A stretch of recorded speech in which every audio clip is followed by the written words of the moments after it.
இந்த பொண்ணு இந்த ஊரை விட்டு வெளியில போகிறதுக்காக பஸ் ஸ்டாண்டை தேடிக்கிட்டு இருப்பா. அப்பதான் அங்க ஒரு பொண்ணு இருப்பா. அவகிட்ட கேட்பா, இது எது வழியா போனா பஸ் ஸ்டாண்டுக்கு போலான்னு. இப்படியே போனா ரொம்ப சுத்து, ஆனா இந்த காட்டுப்பாதை வழியா போனா சீக்கிரம் போயிடலாம், ஆனா காட்டுப்பாதை ரொம்பவே ஆபத்தானதுன்னு சொல்லுவா. அதெல்லாம் நான் பாத்துக்கிறேன்னு சொல்லிட்டு இவ அந்த காட்டு வழியா போயிட்டு இருப்பா. அப்படி போகும்போது 4 குள்ள மனிதர்கள் அங்க இருப்பாங்க.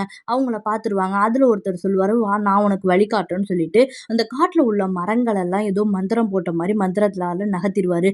நகர்த்திட்டு வான்னு சொல்லி இவரை கூட்டிட்டு போயிட்டு இருப்பாரு. அப்போ ஒரு அகோரி இவளை கூப்பிடுவாரு. கூப்பிட்டு யாரோட எங்க போயிட்டு இருக்கேன்னு கேட்பாரு. நான் இவங்க கூட தான் போயிட்டு இருக்கேன்னு சொல்லி திரும்பி பார்ப்பாங்க. யாரும் இருக்க மாட்டாங்க. இவங்க அம்மாவோட அஸ்தியை கரைக்கிறதுக்காக காசி போயிருப்பா. அப்ப ஒருத்தர் இவகிட்ட இந்த பாக்ஸை கொடுப்பாரு. கொடுத்து இந்த ஒரு கிராமத்து பேரை சொல்லி இந்த கிராமத்துக்கு நீ போன்னு சொல்லுவாரு. அதை சொன்ன அடுத்த நிமிஷமே அவர் இறந்தும் போயிடுவாரு.